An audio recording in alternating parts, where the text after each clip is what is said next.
Hey guys, welcome to another live stream up here on the channel. Nick here, talking science of endurance and everything sports science in general. Great to be back on live.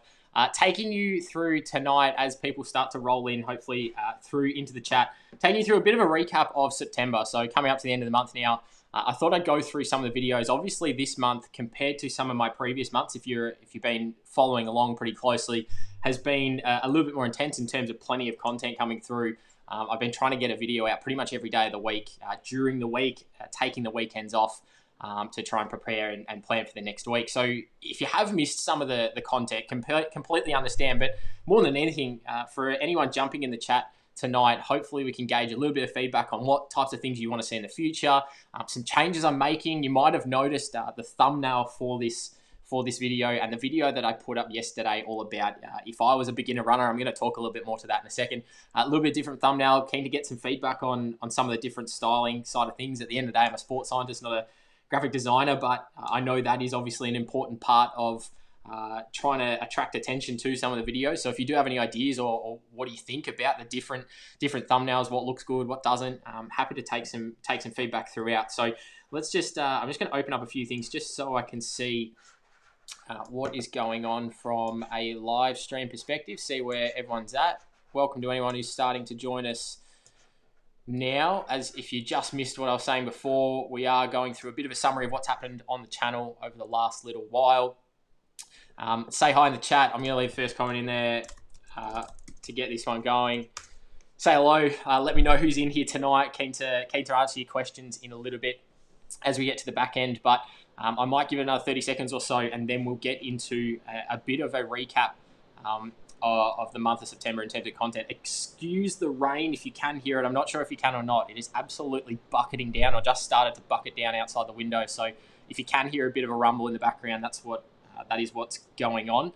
But we'll try and make do, and hopefully it's not too loud. Let me know in the chat if it is too loud, and I can hopefully adjust some things on some microphones and get it all sorted for you, so you're not having to listen to a big smashing down storm we've got here going on in Melbourne right now. So I know we've got a few people in here. Make sure you do jump in the chat and say hello. Keen to know who is watching now. I know I can see 7 up there on the screen who are watching, so let me know who you are. Always keen to work out who's jumping in and who's going to be asking questions later on and join the conversation. But we might get into it in terms of doing a bit of a recap. And hey Aaron, how you doing, mate? Yeah, good that you can't hear the rain. That's helpful. It is. I can guarantee it is smashing down outside. So it seems pretty loud in here, but if you guys can't hear it, that's a good result. It must mean I'm doing something okay in terms of setting all this up to avoid it. So I'm just going to quickly try and change this around a little bit. Excuse some of this mess that I got going on the screen. Just trying to monitor everything. There we go. Oops. Perfect. Hopefully you can see that one pop up now in terms of being able to see my screen there. And I'm going to take you through a bit of a walkthrough of the channel, what's been happening over the last month in terms of some of the videos. So as you know, up here on the channel, youtube.com/Nick Jankowskis is the easiest way to find it. Just Google or search my name. Even Nick, if you get partway through the last name, I think you'll be able to find it pretty easy by now. But some of the things, if I scroll back through here, if I have a look to what was 1 month ago, and this for me seems like a long time ago, and for some of you regular watchers of the videos on the channel, it does feel like a while ago. But this one here, functional overreaching, and the strategy behind functional overreaching, overtraining syndrome, all of these aspects was something that we covered quite a while ago now. If I get rid of that, I know that's just floating around the corner there. That's all right. All right. So I know it's something we covered quite a while ago, way back about a month ago. And you can see all of these videos since, plus a couple of the live streams. So I've got 4 rows of content that I want to just cover back over. So some of the best bits in terms of my opinion, and let me know in the comments if you've got some thoughts on some of your favorite videos over the last month. But I think for me personally, some of the best bits of content that I reckon we've been able to get up onto the channel and we've had some good interaction with and some engagement on. Functional overreaching was a good one, just understanding that it is okay in training camps to push a little bit. I think from my perspective, balancing the training week is always an interesting topic about athletes trying to understand, and this one here from 2 weeks ago, athletes trying to understand where can high intensity fit into the equation, where can our long slow runs fit in, how do I bring it all together into the week to have have a nice well-rounded week, but not overdo it in any parts. And it is really, I guess, the $1,000,000 question, if you like, in terms of piecing together a program is, well, how can I get everything that I want to get in?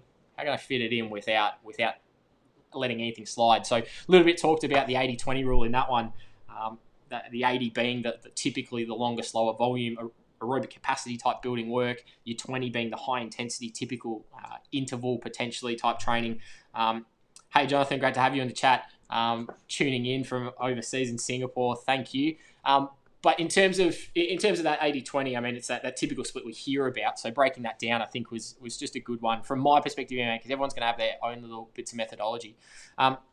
Another one that sort of leads into a video and a bit of a heads up for anyone on the live stream. You got a bit of a sneak peek into tomorrow's video that will be uploaded on recovery, talking about the 1%ers that we can do in terms of some recovery methods outside of the basics.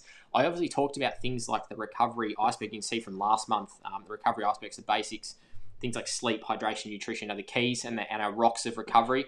But 8 tips for sleep, for better sleep, I think is a really underrated part of what we can do as coaches on our end, but then athletes as well, to get the most out of yourselves.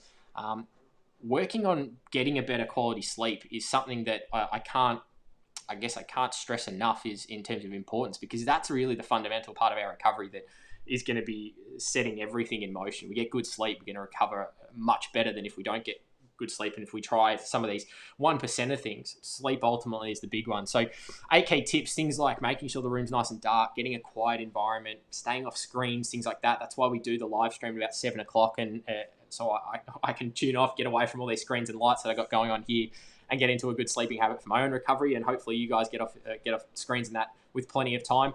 But just a few things, just some simple practical takeaways, I think is a really useful one. It was a good one to talk about. Will, nice of you to join again, returning from last week. Thanks for jumping in. Some of the other things here, I mean, altitude's obviously a topic in the endurance industry we like to talk about a lot. It's not something that's obviously super accessible at the moment for most people. I know here in Melbourne we're not fortunate enough to be able to really leave our 5K radius, but I know, speaking to a couple of athletes, one in Geelong, one in New South Wales today, through some consulting work I've been doing, being able to go and potentially get up to some altitude environments and not having that restrictions might be something they look at in terms of trying to peak for some races coming up. But it's the type of thing, again, we have to think about what is the goal of going up to altitude, and when is our race. It's really a short-term benefit that's not necessarily going to be lasting longer than a couple of weeks afterwards. A couple of things I'm going to address in the chat while we're going here. Trav jumping in.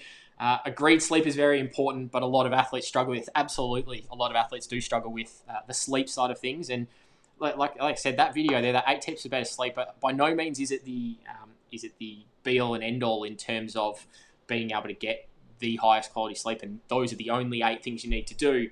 But they're just 8 practical takeaways to really try and just get a good foundation, a starting point, and things that I've implemented myself. And I think they're the most powerful things in terms of things that I've done. Yes, they are backed in science as well, but unless you go and practice them and actually see if they work, it's very difficult to then understand, well, is this going to be a usable thing for my athletes or your athletes? So, or if you're an athlete yourself, taking it away. So definitely a good one. Will jumping in here, just wanted to pass on some news. I've checking actually great feedback on smartwatch last week. Pleased to let you know I bought an Apple Watch. Perfect. So it's the type, we had a great discussion last week about different types of devices. We should get a Garmin, an Apple Watch, a Fitbit, Polar, whatever suits your needs. And in this case, clearly mainly looking at the fitness side of things, activity tracking, wanting the notifications coming through as a smartwatch. As we said last week in the live stream, if you're more interested in the performance and training side of things, then going down the path of a Garmin or maybe a Polar is something you're more interested in, and it's going to give you the better information in terms of your training. So great you got something out of the feedback from last week, and it's putting you on the right track. So really appreciate the feedback on that one. A few things before we get into the Q&A as we move through. Again, lots of stuff that is up there. So if you haven't checked out any of these, they're just up on the channel. Go check them out. They're all there ready to go. And I will go into something that I've restructured on the channel, and let me know if you think it's a good idea going forward. Things like how to train at threshold. A question that comes up a lot. What should I be doing in terms of my training in and around threshold? Should I be working? Should I be doing multiple sessions at threshold a week? Should I always be doing threshold? Not always. How do I actually get a benefit? And that was off the back of understanding what is threshold in the first place. So a few, as you probably noticed with a bit of pattern of the content, there's a few links between them, and I try and really create a bit of a process so we can get pieces of information really solidified and you guys can understand in a really simple way the base component, and then we can build on that later. And hopefully you've picked up on a bit of that trend. And if there's any particular topics that I haven't covered and you'd sort of like to get a bit of an idea of, well, I want to go a little bit deeper into, say, altitude, or I want to go a little bit deeper into heat. We've spoken about that recently, coming off the back of last week's podcast about training in the heat. On last week's live stream, should I say, training in the heat. The impact of humidity versus heat was another one I put up 4 days ago, and the differences there. Obviously, I'm putting up the replays of these live, so if you are watching this on the replay, thanks for jumping in and having a look. I was speaking to someone in the comments the other day regarding being only able to watch the replay because of a time zone difference. I am going to shake it up a bit over the next few weeks in terms of when we go live. A few things else I'm working on for Wednesdays that I'll keep you posted about really soon. Something I did want to gauge your feedback on, and I know we've got, how many? We've got 9 of you watching at the moment, and regardless if you're interested in sports science or anything like that, something I just wanted to get some feedback on was this little thing up here in terms of having a look at some of these thumbnails. What do you like? What do you like better? What is easier for you guys to read? Because as a sports scientist, it's been a little bit tricky at times working out the design side of things. Hopefully you're enjoying a little bit nicer backdrop rather than the plain white wall that we had last week. A bit of a room change, moving things around to make it a bit more interesting in the background. But having a look here, the video I put up yesterday, and even from the live stream thumbnail today, do you guys sort of mind? Do you care? Are you interested in having cool looking thumbnails? Does this make it more appealing for you to go and watch? Do you just want it simple, the basic information? What are some of the types of things you like to see that are going to help you click on a video? I really appreciate some of that feedback. So if you do have any thoughts on it, let me know in the chat. Otherwise, you send it through in the comments later on videos, or if you want to send me a direct message, whatever it may be. Definitely keen to gauge some feedback on some of this. I'm trying out a few things, putting in a little bit of a different twist on some of the thumbnails to hopefully make it easier for you to find some of the content as well.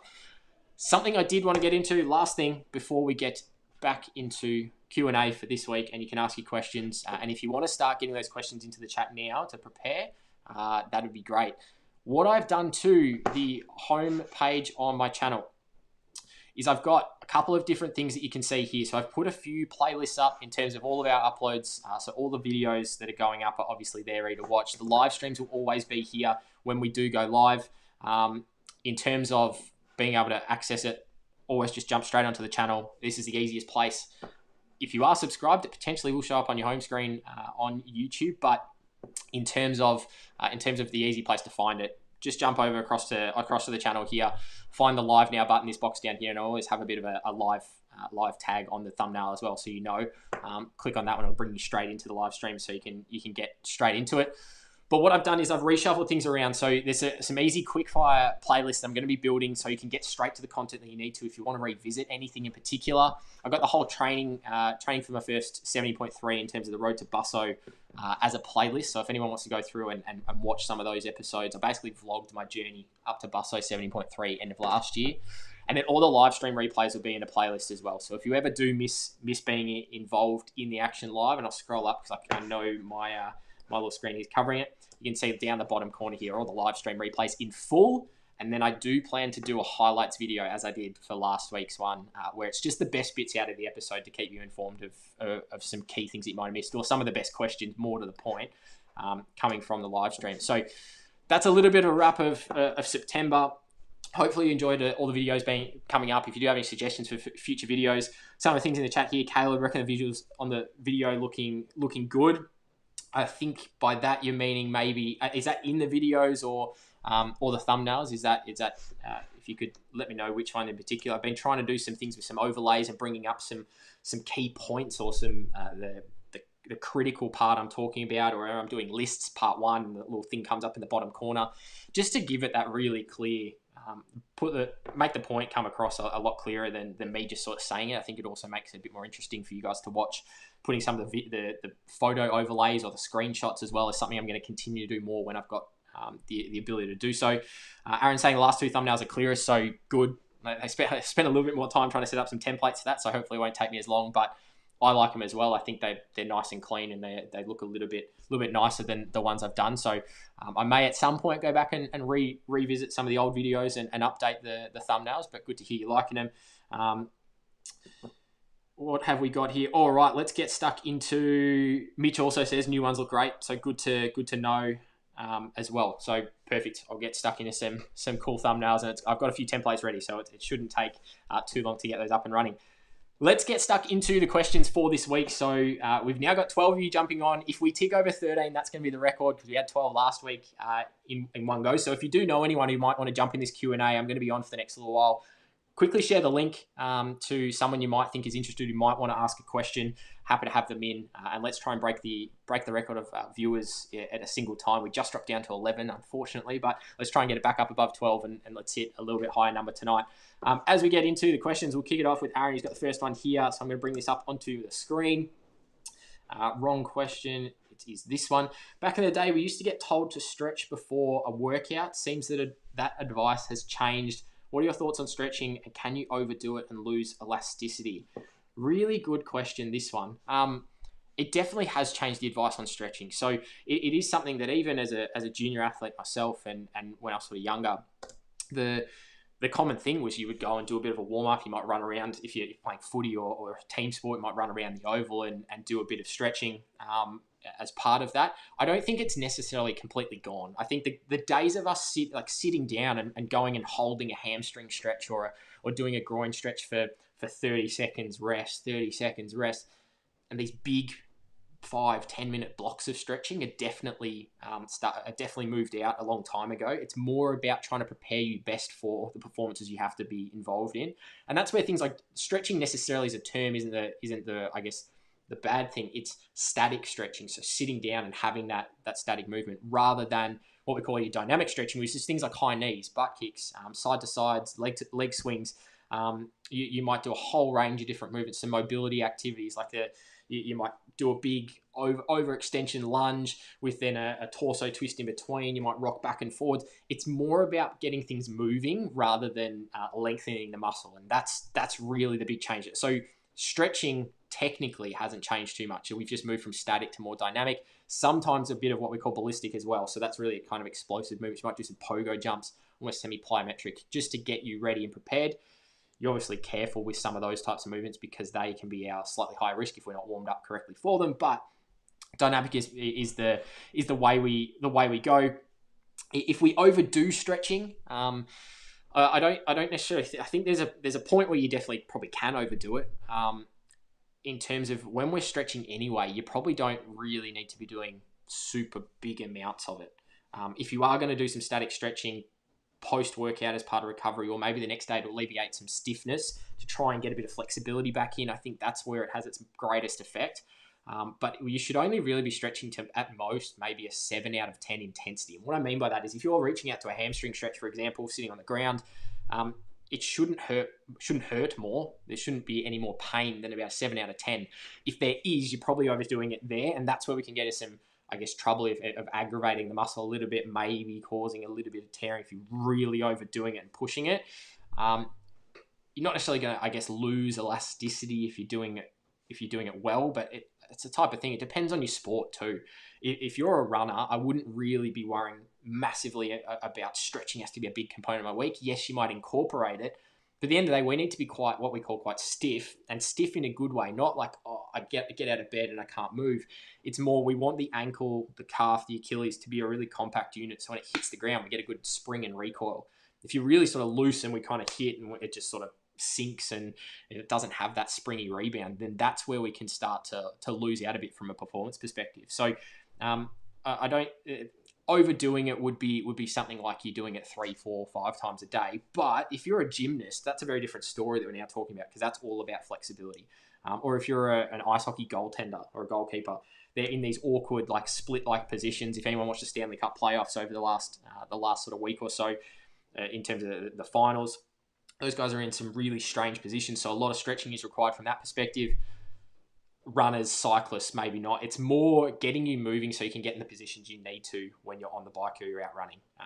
Maybe it's working through some more mobility-driven exercises rather than your traditional stretching. So back rolls, side to side, some back extensions. getting a foam roller under just the bottom of your shoulder blades. I know I'm pointing to on the wrong side of the camera, but just on the bottom of your shoulder blades, and doing some back arches over the top of it really can help open up everything to get you in a better time trial position on the bike, for example, get you nice and low and not putting any stress through so any sort of that pinching sensation you might get from a bit of tension down through your neck and your spine.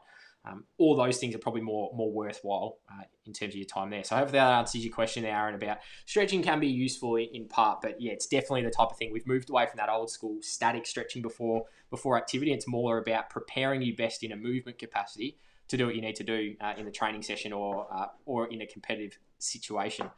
Moving into Cohen's question now, bring it up on the screen. Hey, mate, I'd love to hear how you got started in the private sector post-uni. I graduated from exercise and sports science in a few weeks' time or a week's time. Any advice would be appreciated. So first of all, well done for making it through the degree. I know obviously it's a stressful time trying to get through the end of your degree, and particularly this year, and studying myself and probably not in the same position with you. I'm lucky my master's degree doesn't have exams or anything like that, but trying to work through and do uni and work all of this out in the times that we're in at the moment is definitely challenging. So I absolutely applaud you for getting through. In terms of working in the private sector, it's something that I put a post up on LinkedIn today actually about. It's something that universities still a little bit shy to talk about. It's almost seen as a little bit of a failure if you don't quite land a job in professional sport or elite sport. It's really a kind of a sad thing to think about because there is so much more opportunity in the private sector. I think anyway, than in elite sport. There was a great article I read a number of years ago when I was doing my undergrad about the number of jobs in Sydney. Obviously, it's different in each state, but Sydney, where you've got a couple of AFL teams, you got netball, you got basketball, you got a couple of soccer teams, you got all the rugby teams. And I think at the end of the day, there was only like 42 high-performance sporting jobs available across the board in that particular circumstance. So there isn't many positions. And then you're thinking about, you're coming out of undergrad, you may not have the most amount of experience in the world because you're only really just getting started. And even myself, sort of being in the industry a few years now, I still feel like I'm just getting started. So working in the private sector isn't necessarily such a bad thing. I've been lucky enough to work with dual Olympians, potential Commonwealth Games and Olympic athletes who are heading to the trials. World Championship athletes in amateur racing level. They take their racing incredibly seriously, particularly some of the triathletes you might be listening in. You know how competitive it is at the amateur level.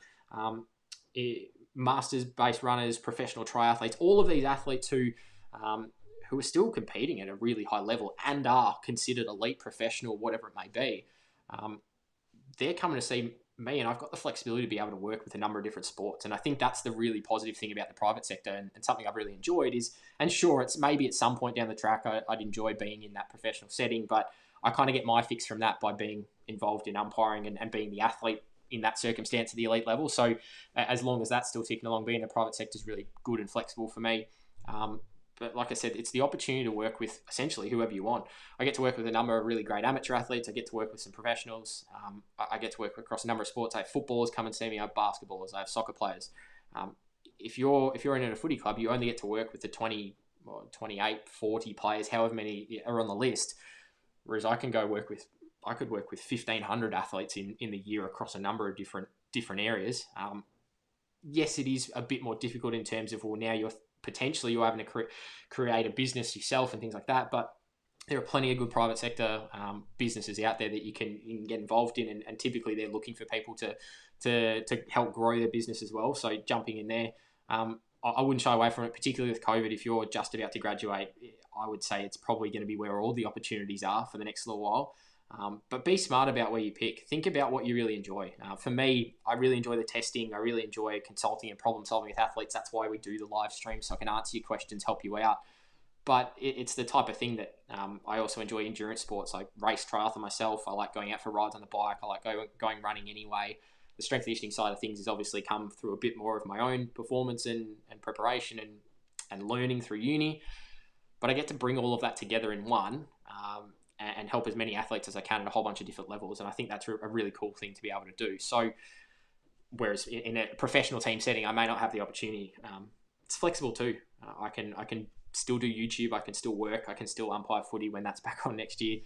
I've got the ability to do that. Whereas a professional team, you may not. You're typically more locked in. So there's a lot of upside to it. I can't sort of stress how beneficial it is. You learn a lot more. I came out of an exercise sports science degree knowing very little about marketing, knowing very little about how to run a business, and I've learned a hell of a lot working at Mets over the last few years. So if you do want to go check Mets out at Mets Performance on Instagram, we've got YouTube, we've got a podcast that we have been a little bit quiet on recently, but go check us out there, because we think we're doing some pretty cool stuff in the industry, and it might just give you an example of well, what does this look like? What do these guys actually do day to day? There's plenty of great S&C gyms out there in the private sector.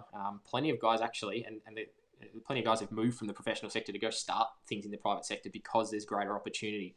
And we always talk about things like job security and things like that not being great in the sports industry. Private sector, when you build your opportunity and you've got a bit of momentum, is a lot more secure at times than being in a professional team, because no one's there to fire you except for yourself, typically. And so it's a little bit better on that side of things. So hopefully that answers the question. All the best with the end of the degree there. And yeah, if you do want to reach out and chat about anything, and this goes to anyone who is studying and might be listening in, if you do want to chat about anything to do with the sports science industry, getting into different workplaces, jobs, things like that, private sector, professional, sport, whatever it may be, feel free to jump across onto my LinkedIn. Happy to have a chat and tee up a time where we can really start to talk through what's going on there. Before I get to your question, Sam, in the next one, I just will let everyone know, and I said this last week, by no means does anyone need to feel like they need to, but I just wanted to let everyone know that it is available there. You'll notice in the chat at the bottom, there is a little grey square box, and it has a little dollar sign in it. That is what we call Super Chat. If you do click that, that enables you to make a small donation to the channel. Like I said, by no means do you feel like you need to. This is a free live stream for all that everyone needs to be concerned. But if you do feel like you're getting a lot of value out of the channel and you just want to make a small contribution, all the funds basically go back into making this channel a little bit better. So whether it's buying a new microphone, whether it's setting up a few things on the laptop to get some better overlays onto the screen, whatever it is, maybe some lighting, maybe being able to do more of these throughout the week, all of those little things help. So if you do feel like you want to support the channel just that little bit more, clicking that little Super Chat button, it's the grey square with the dollar sign, does help to continue to support the channel above and beyond what you guys are already doing. I really appreciate you jumping in and asking your questions tonight and over the last couple of live streams. Sam, we'll head to your question now. Great to speak to you earlier in the week, mate, on a Zoom call, but good to see you in the chat here as well. I think the new ones will be more appealing for possible new viewers and look great, but personally, so more of a comment about those thumbnails. Yeah, I agree. I reckon they do look pretty good. I might bring them back up for anyone who missed them before. We're talking about these ones here. These two thumbnails, these new ones versus some of the old ones. I do like them. Hopefully you like them too. Caleb's giving me the little smiley face with the sunglasses, so I'm assuming that's a good sign as well. But yeah, hopefully we're enjoying some of those little changes we're making. We're getting there slowly. Like I said, not a videographer, not a graphic designer, but I'm trying to get better at it so you guys can get the best experience when you're watching the videos as well. Scrolling down, Aaron enjoying the overlays. Perfect. The Bear, hi from Norway. Wow, big travel to get to the other side of the world. Appreciate you listening in. Good to hear we've got some viewers from all over the world as well. As I think I mentioned in a video previously, that majority of my subscribers aren't even from Australia, which is kind of been a surreal thing to do. So appreciate you tuning in. I'm not sure what time it is. It might be early in the morning or mid morning over there in Norway. Let me know, because it's I'm trying to work out ways we can reach as many people as we can across the world. So some different time zones might be popping up over the next little while, so it might be a little bit better for you to tune in. We'll see how it goes. Got a question here from Aaron again. So is post-activity stretching good for recovery? I get tight ITBs. I might have already, I guess, covered this because you said got it, thanks. But post-activity is good. It's just one of those things. I basically would use it more as a case of we're just trying to get yourself into a recovery mindset. So by doing 5-10 minutes of stretching while your muscles are warm is going to help increase a little bit of length. But in terms of muscle length, a little bit of flexibility, but it also might just help you feel good and just release a bit of tension if you're feeling any sort of tension throughout the body as well. Hopefully it does provide a little bit of relief there. You might also consider doing some foam rolling. You might do some mobility. There's a number of different things you can do in that little recovery period post-activity. If you are going to do some stretching, though, I'd say try to get it done within sort of a half-hour window of the end of your session. Just while your muscles are already warm, that's probably the best opportunity to create a bit of length if you are looking for a little bit more flexibility, because the body's sort of prepared for it, if that makes sense. And that's also probably where you're going to get the best relaxation effect from it, rather than waiting too long and waiting sort of a couple of hours after and doing it. if you are waiting a few hours, you're waiting the next day, and you're doing it more from just trying to relieve a bit of stiffness, then that's a little bit different. But you might think about doing some foam rolling first, just to warm the muscle up, like foam roll your hamstring for a little bit, then do a static stretch and move through the calf, do the same thing, just to get a bit of muscle temperature in there before you stretch, because it's never really a great idea to sort of push out and go for some big flexibility or stretching type stuff if you're pretty cold. So hopefully that sort of ticks all the boxes that you're looking for from asking about stretching.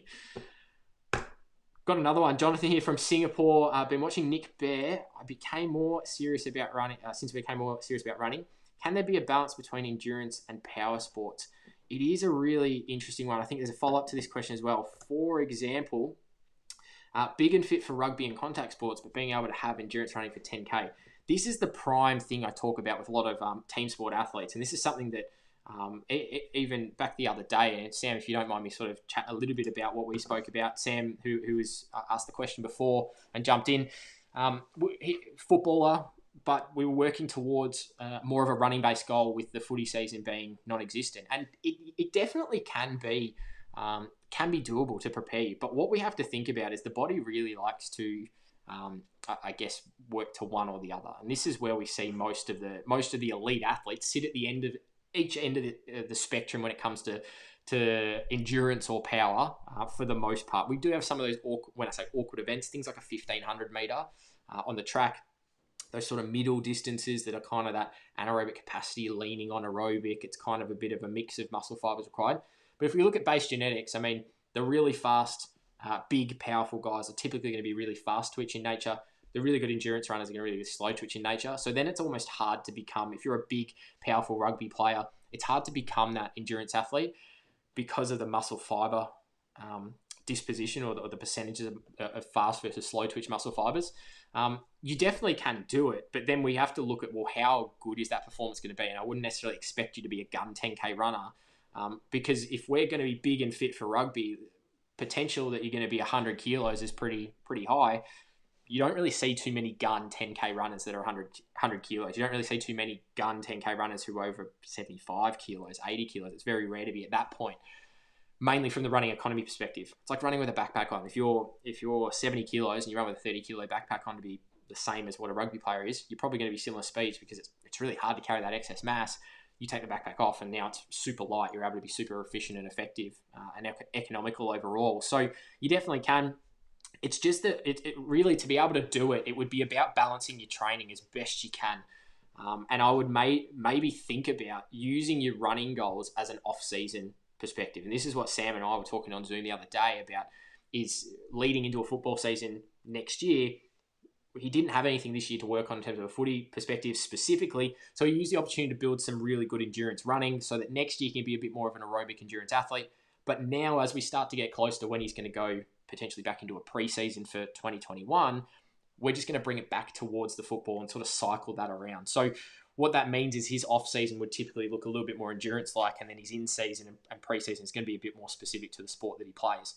And that's how you could probably get away with it for someone like a rugby player, any team sport athlete. In their off-season, use that opportunity to build some of that more endurance, because really we think about it, 10K running is very, very different to what you might experience in a game. Very different energy system contributions going on. Work to rest ratios, obviously for a 10K run, you're not stopping, so it's just a constant speed for a long period of time type of thing. You can fit it in, but I would be smart about it, where in the year you're planning it out. It's very difficult to do at the same time is the other part I'm getting at here as well. If the season was gone, you want to keep doing all the big lifting and stay big, but then you also want to run 10K, you got to then work out, all right, where's my priority going to slightly lie more? Because then the body will start to adjust a little bit more so where you spend your time overall. Because at the end of the day, doing a lot of Ks is then going to inhibit your ability to put on size. Doing a lot of lifting in the gym is potentially going to inhibit some of the aerobic benefit and the endurance side of things as well. So just be smart about how you plan it. It can be done, but it can be a little bit of a complex process. Next question coming up on the screen here. How do you feel about double threshold days, 2 threshold workouts in one day? That is. It's become massively popular among elites and non-elites over the last few years. Great question, because yeah, I agree with you. It absolutely has become quite a popular thing, and this pops up a lot, and I get asked about it a reasonable amount. It's the type of thing that doing a double threshold day depends on your definition of what a double threshold day is. If your definition of double threshold day is in the morning, I'm going to go and do, let's say, a set of 1K repeats at threshold or 105% of threshold pace. And then in the afternoon, I'm going to come back and do some like 8 minutes on, 4 minutes off at 105% of FTP on the bike, for example, if you're a triathlete, or you're going to do interval-y type stuff. I don't really think that's necessarily a good idea. If your definition of threshold, though, is to go and do some short, sharp intervals in the morning and then maybe more of a tempo style run in the afternoon, probably more manageable. The big difference between the elites being able to do it and non-elites, and my recommendations probably between the two, is the elites, for the most part, have a much higher chronic training load prior, so they can handle this extra volume that's thrown at them in terms of the high intensity stuff doubling up in the day. The typical non-elite athlete doing it is probably just going to burn themselves out, and there's smarter ways we can bring it into the week. And I'd much prefer that athlete go and do a training session on a Tuesday, a hard training session, then in the morning, when I say hard, that thresholdy type run or the threshold type bike, whatever it may be. Then in the afternoon, do something a little bit cruisier, long and slow, build some aerobic capacity, come back the next day and then do your other threshold session. Quality over quantity is still going to win out. The last thing you want to do is get into that second session of the day, be fatigued and not be able to hit your paces. And really that comes back to the difference between the elite and the non-elite. Is the elite, because they have, one, probably not much else to do. If they're a professional and they are only racing and competing and training as their job, they've got all the time in the world to recover. They're going to get a massage in between. They're going to be able to do everything they possibly can to get the quality out of that second session. But also, that's their job. Their job is to go out and train. So they've built enough Ks and legs, if you like, or tolerance to be able to do things like double sessions throughout the week. Non-elite, probably still working a reasonably consistent job, I would think, for most people. Somewhere between 9 to 5 is the typical work. So if you are still working, you might have family commitments, you might have the working commitments, you might have something else going on outside of that as well. On top of it, other stresses are going to accumulate to fatigue, and that's why I typically steer away from it for the most part for the average person, because it just becomes too much. You compound all of these other factors, plus now you're doing 2 hard threshold sessions in a single day, over a long period of time, is definitely not a good way to go about it. Even in the short term, it's really hard to then back up for that following day. Unless you're doing almost nothing, that's probably not the best way to go about it. I'd rather have an athlete go into a session and know we're going to get 100% quality from it, rather than go in and be like, we might be a bit fatigued from the morning. So yeah, I agree with you there. It's something that is popping up more and more. It's something I'm going to explore a little bit more, because it is something that people are talking about, and I'll have a look at the effectiveness of it in elite and non-elite. But that's sort of my initial thoughts on it, in terms of, I think the elites can get away with it because of those things I listed before, and the non-elites are typically going to struggle. If you're a non-elite but you're borderline, or you've got the time availability in the day, you've got very flexible working hours or arrangements that you can go and do that, might be a bit of a different story. But I would then class you in when I say a non-elite, you're more a serious amateur rather than just an amateur. And that's probably, again, the difference. Again, we're putting you in some different subcategories of who maybe can tolerate and who can't. So great question, and something we'll definitely follow up on the channel. And I may even turn it into a video, because it is a bit topical, and something I'm sure a lot of people are probably asking about and interested in. Aaron's got another one. Thanks again for chucking me in. You're an absolute gun on getting the questions through, mate. Absolutely love it. Any secrets for losing weight as you get older? Probably 10 kilos overweight and running 35 kilometers per week isn't shifting it as quickly as it used to. Diet isn't bad, but I work in a desk job and snack a bit. I can absolutely understand where you're coming from in terms of working a desk job and snacking a bit. I've been really bad at it since I've been doing some working from home stuff. Mainly from, it's just very convenient to go downstairs, and when you get your morning coffee, it's really easy to grab a choc chip cookie out of the cupboard as well.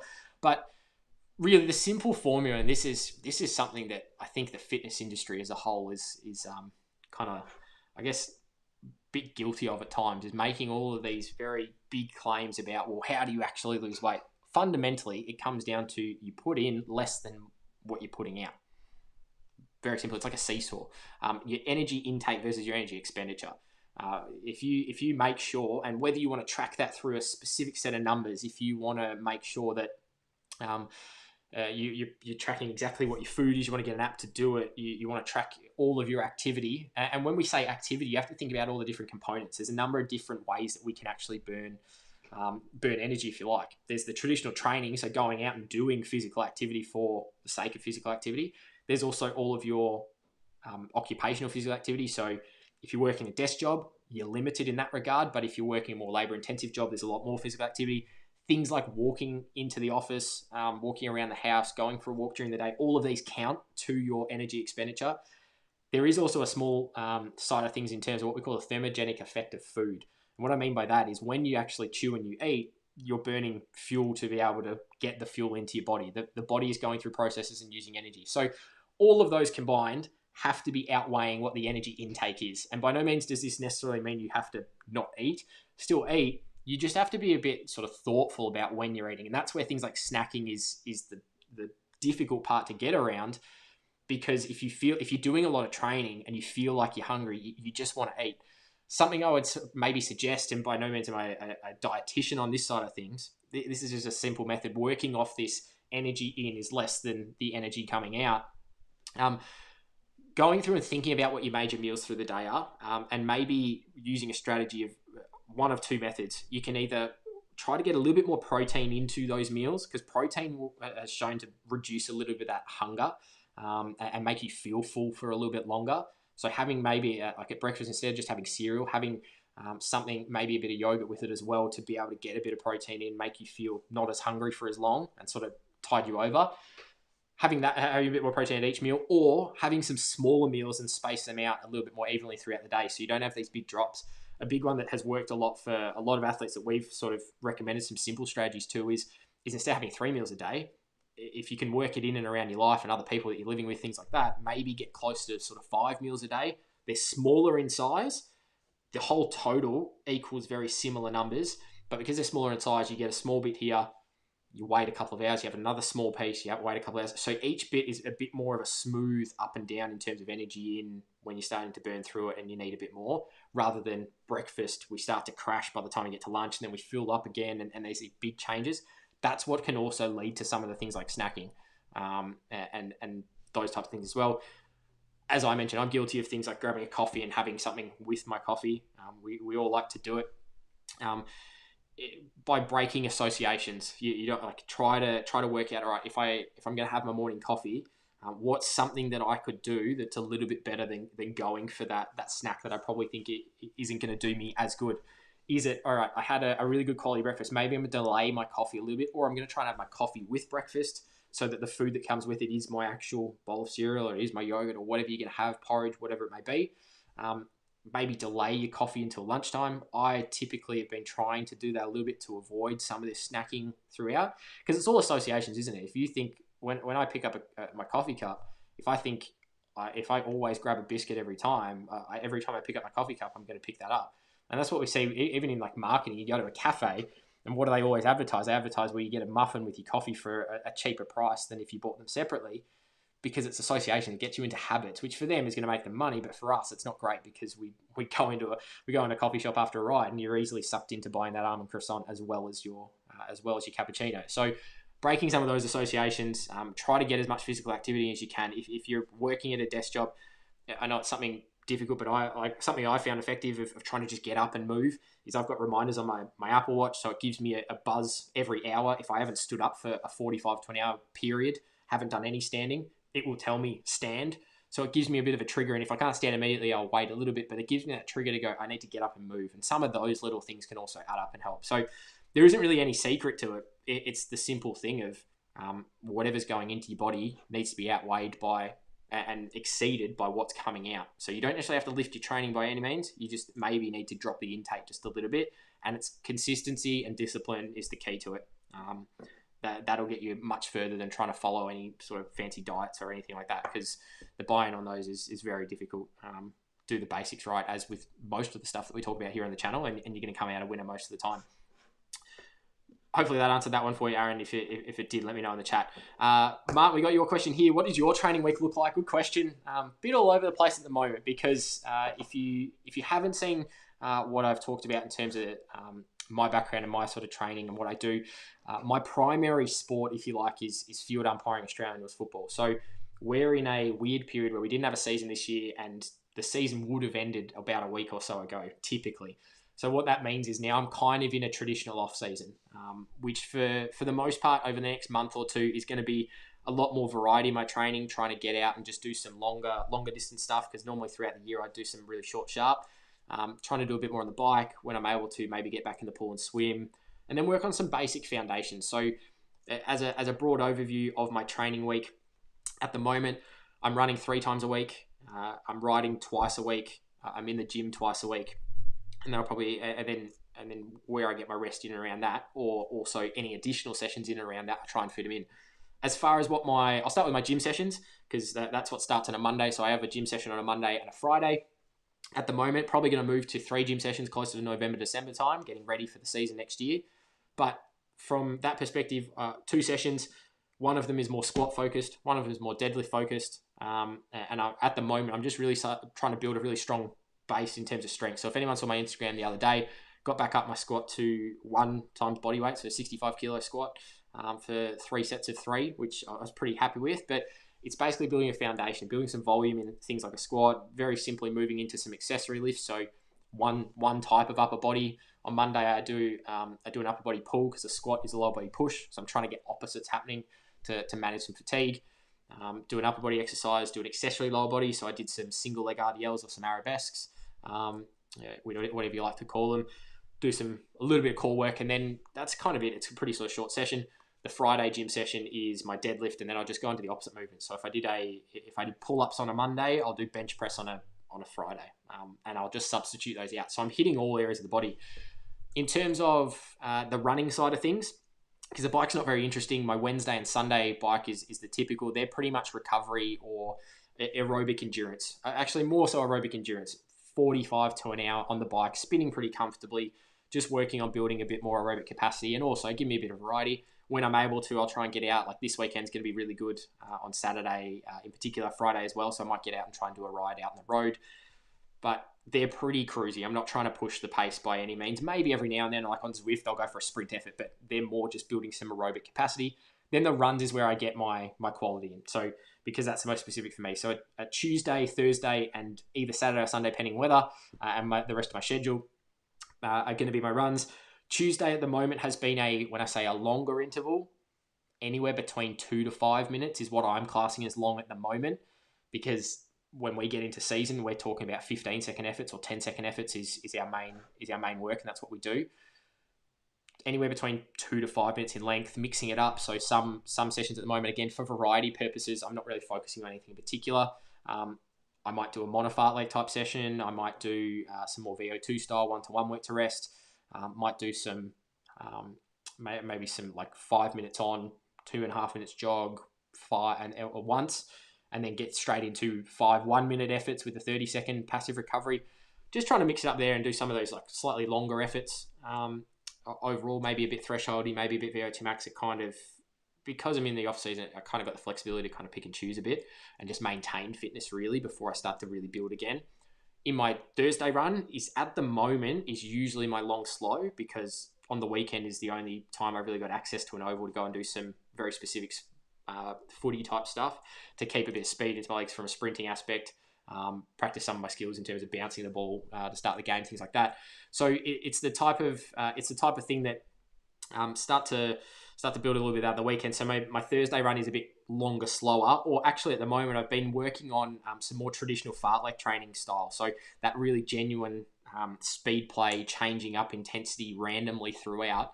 I actually did a video on the other week as a result of doing one of these sessions, again from a variety perspective. But that run really week in, week out is more of my aerobic endurance run, where I'm just kind of building a bit more Ks in the legs. So that's a bit of an overview of what my training week looks like now. Happy to then do a bit of a recap of what it looks like in a couple of months, because it will change.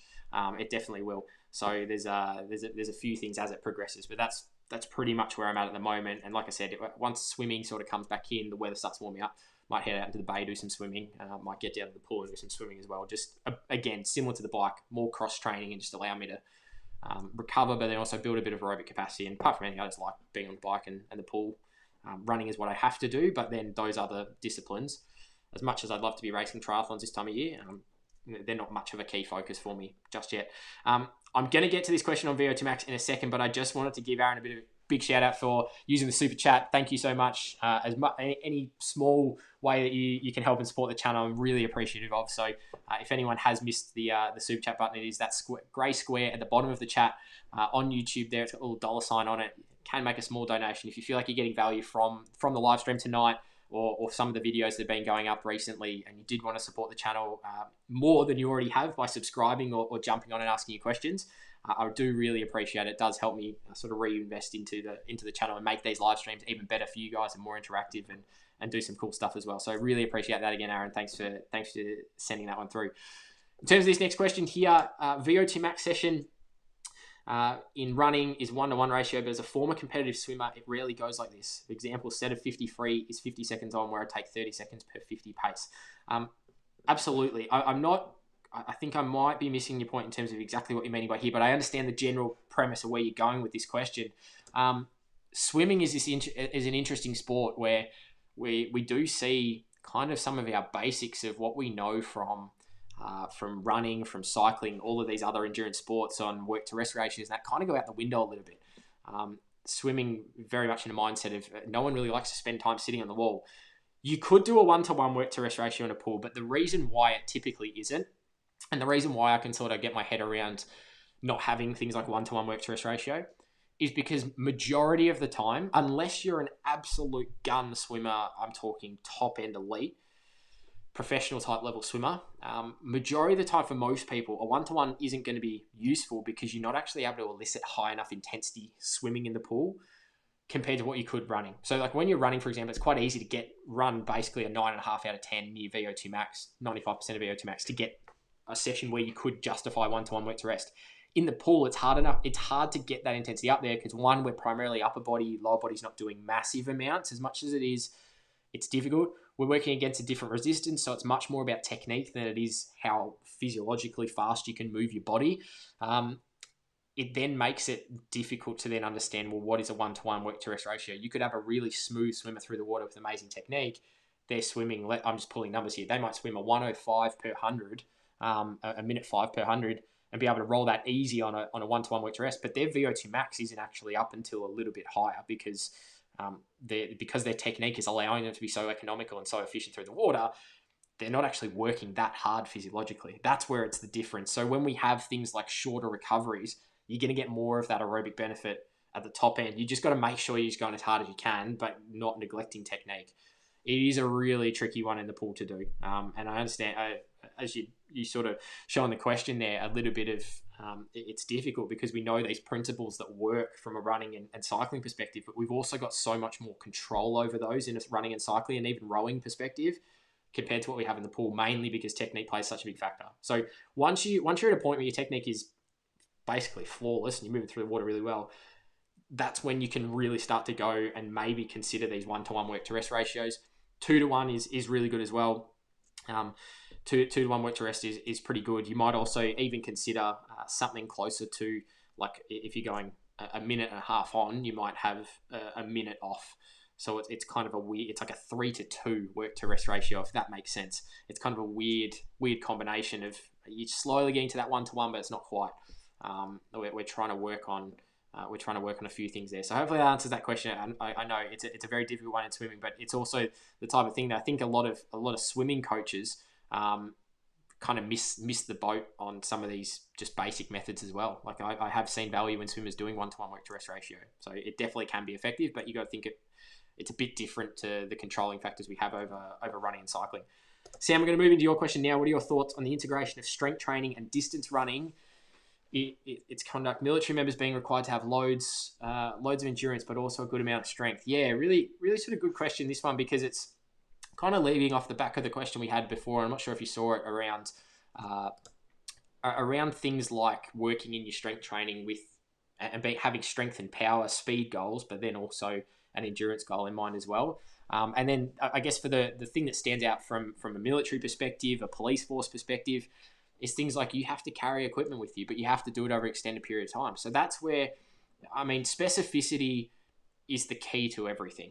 If you can train specific to the needs and the demands, and what I mean by specificity is you don't have to always have a weight vest on in every session, or you don't always have to be running and doing your gym sessions with a pack on.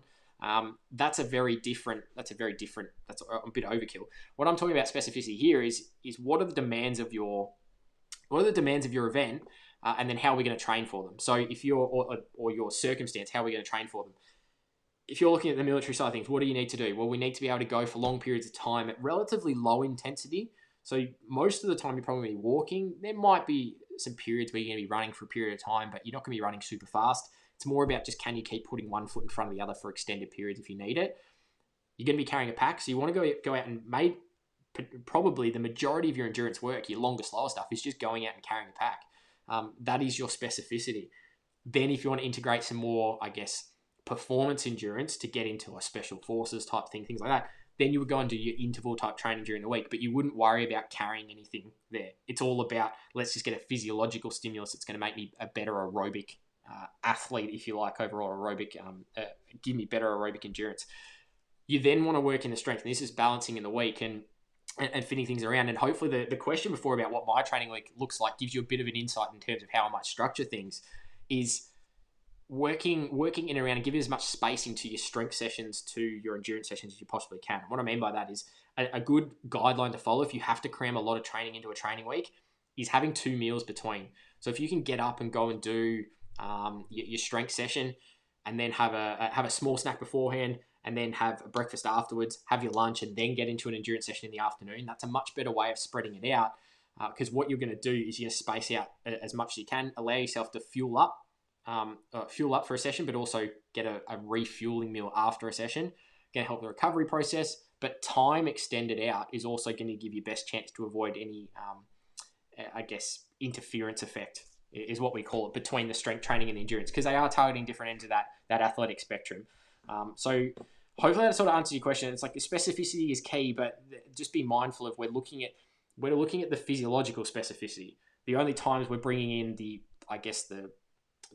explicit specificity, so in terms of what I'm looking at and seeing is specific to what we're doing, is when we need to almost replicate and actually be like, okay, I'm preparing to do a very specific job here. It's the same if we're going out and riding on the bike. Like, not always if a triathlete has to ride on their time trial bike. Ride on a road bike if you're going out and just building a physiological stimulus. You would then get onto your time trial bike if you're leading into a race, because that's our specific prep that I'm talking about. It's the physiological with that specificity. And we're doing it for a very considered purpose, rather than just, I'm going to do all my sessions like that because that's what the thing is. So I think the following question here, following on from the question above, what are your thoughts on non-military personnel getting involved with running and training with a weight vest? Again, is it needed? Could you get a much better stimulus just by running freely and by yourself? Potentially, and I would argue almost yes. If we're looking from a performance aspect, I would say go out and just run. But when it comes down to military or police, things like that, if you need to carry a pack, you need to practice carrying a pack, because nothing's going to replicate that. Maybe things like mountaineering, hiking, those types of sports, that's also another time. Maybe you're doing ultra distance events like ultra distance cycling, for example. That's where you would start to worry about carrying things. I would say for the most part, work on just the basics of physiology and get your running right. And then when you have to add in that little bit of specificity, do it strategically throughout. Moving on to the next question. A lot of runners focus on the importance of calf raises. Do you do them yourself or prescribe them to runners? Great question, because it's the triathlon and the running kicker in terms of everyone does calf raises. They get recommended and talked about all the time in the endurance industry. I do prescribe them and I do use them myself, but I use them strategically, and I don't just use your traditional calf raise. So I'll break this down for you. When I do calf raises, or when I implement them, what I'm looking to do is I'm trying to build some strength and resilience into the calf primarily, keeping in mind that we have 2 major components of the calf. We have the soleus or the soleus, and we have the gastrocnemius. They're the 2 muscles in the calf. The soleus plays a really critical role in runners, but by doing a standing calf raise, you're more targeting the gastrocnemius. So out of the 2 muscles in the calf, very simply, you're targeting the bigger one, but that's not necessarily the one that does a lot of the work from a running perspective. And that's where most of the injuries happen for runners, is actually in the soleus. So we end up with you doing all these calf raises for no real, I guess, benefit. There is then benefit in terms of working the calf, Achilles, and foot complex as a whole, which I really like, because at the end of the day, we impact the ground with that, and we need to create a really strong base to spring off and propel, but also be resilient to injury when we absorb loads into the ground. I prescribe them, but I prescribe them in a number of variations. So when I do prescribe them, I will prescribe some standing calf raises, your traditional double leg, single leg, using a bit of body weight to start with and progress the load. I like to build up the load in terms of, at the end of the day, our calf and our ankle complex is the most effective lever in terms of biomechanics. And what I mean by levers is it gives us the most ability to lift load. It's not going to move us very fast. Like if you stand on your toes and you hold on to something really heavy, you're not moving very fast compared to, like, if I swing my arm and throw a ball, I get a lot of velocity or a lot of speed, if you like. Very simple. It's not strictly correct. Velocity is the correct term. But I get a lot of velocity in this direction in terms of my arm can come through quite quickly, because we've got the setup of our arm, and the biomechanical setup of the arm is built to get something in my hand and move it really quick. It's the same with, like, when you hold a golf club. You hold a driver. It's really long, but it's built for coming through as quickly as possible, so we can impart as much speed into the ball and get the biggest swing and the furthest swing we can.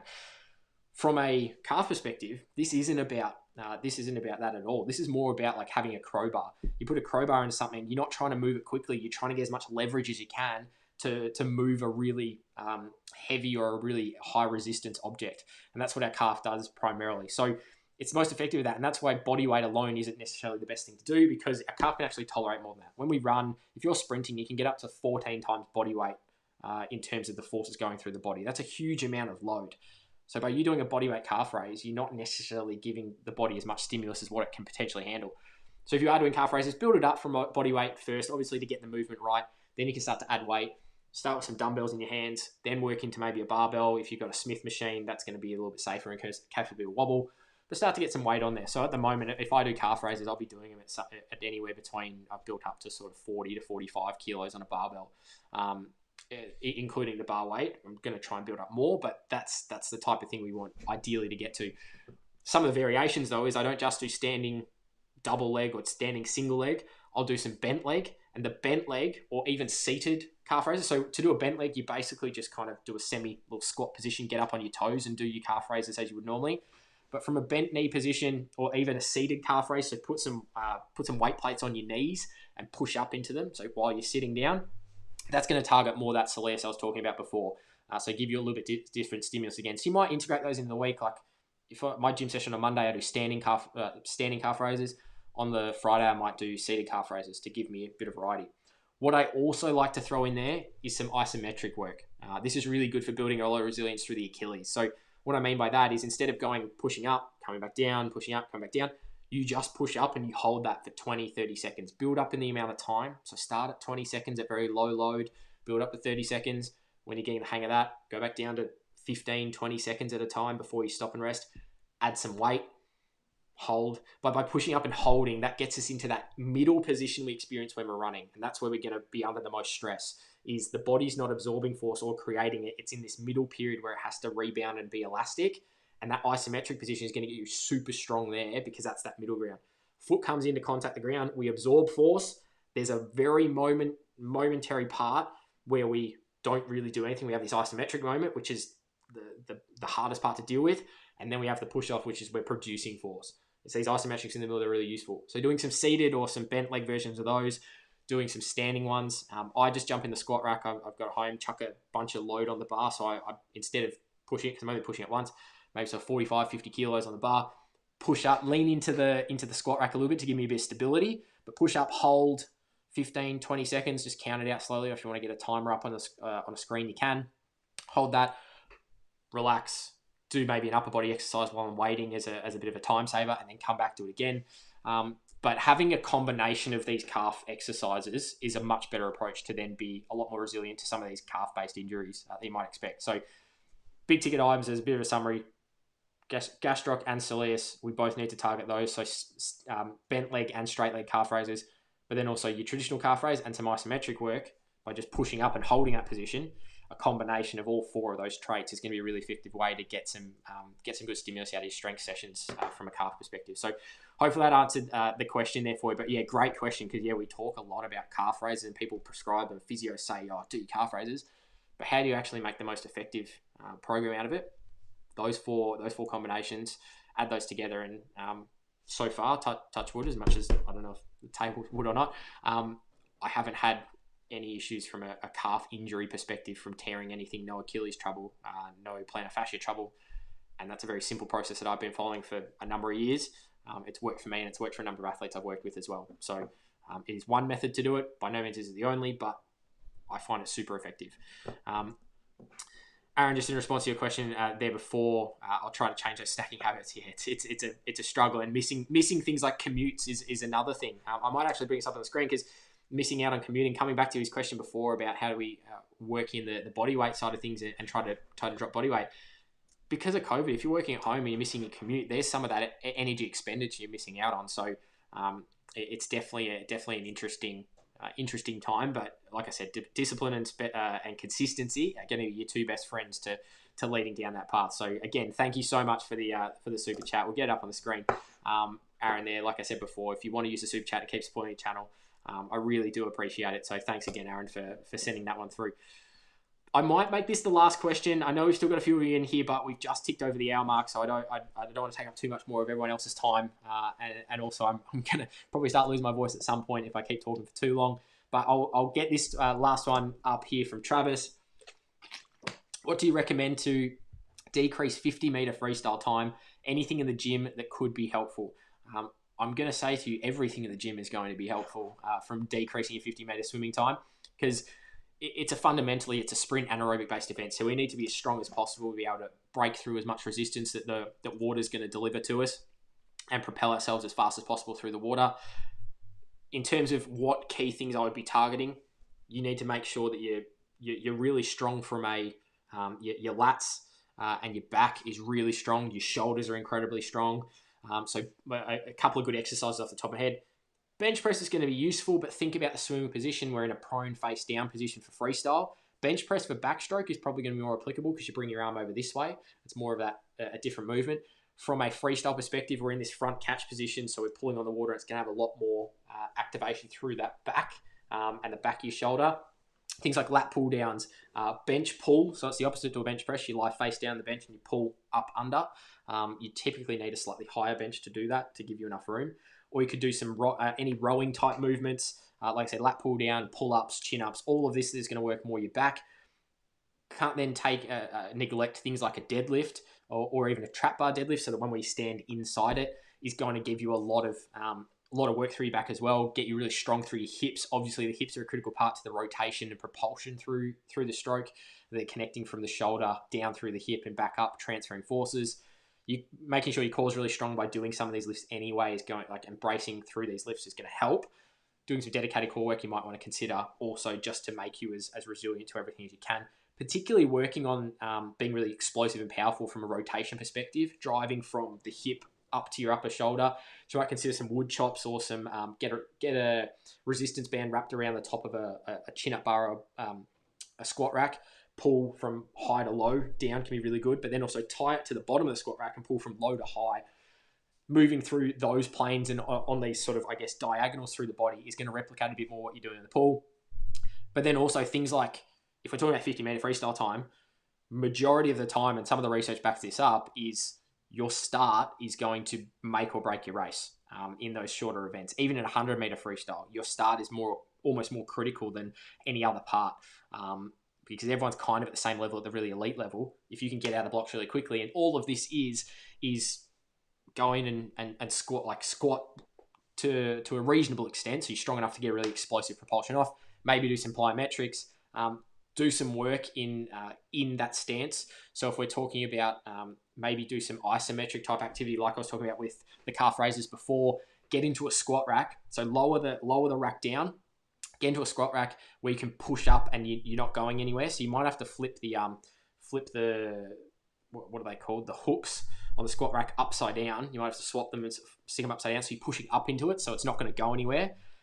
Push up and you're holding that I guess, isometric position to generate as much force as you can, but do it in your split track stance like that you're going to have on the blocks. That's a really effective way to build that nervous system connection to produce as much maximal force into the blocks as you can. Because like I said, that's going to give you the best chance to push off, get the best start possible, and the best start for the most part when you start to compete at a serious level is going to make or break your race. Working on some things in terms of technique is obviously critical then in the pool.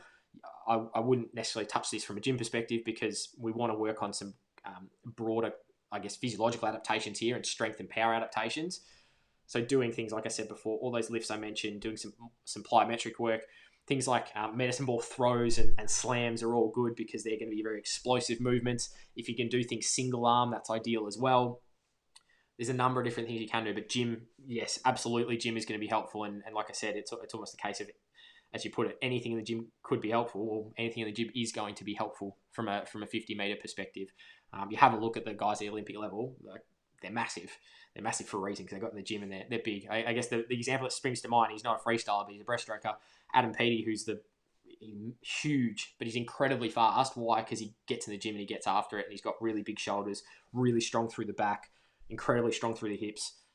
He's developed all these physical attributes there, and then obviously he's worked on the pull side of things and the technique, but all these physical attributes allow him to have a quick start, produce really high amounts of force, overcome that resistance extremely easily, add that to a good technique, and you'll be flying 9 times out of 10 ahead of the rest of the field. So hopefully that answers that question for you, Travis. And like I said, I might wrap it up there. So thanks for everyone jumping in. This is by far the biggest out of the 3 live streams we've had. I really appreciate everyone chucking their questions in. And to be ticking over an hour, 12 minutes as we speak is absolutely awesome for the 3rd one. So looking forward to getting back on the stream at some point. Keep the questions coming through. Make sure you are subscribed to the channel.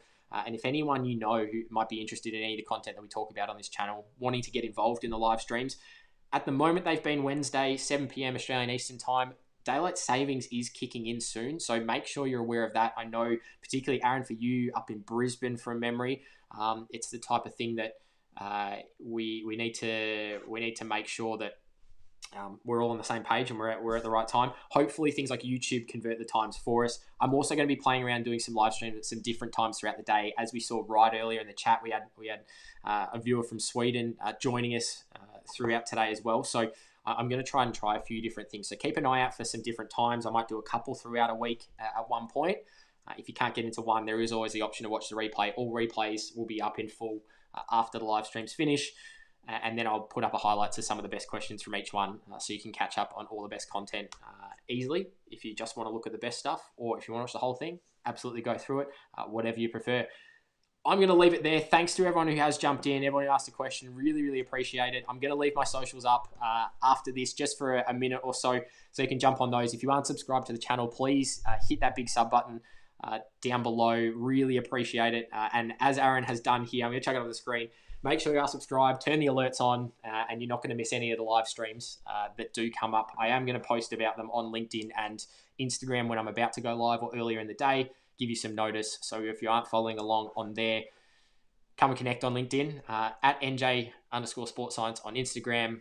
Looking forward to further conversations. Looking forward to seeing you all in a live stream soon, or the comment sections of any other videos. And yeah, thanks for all joining in, and we'll see you in the next one.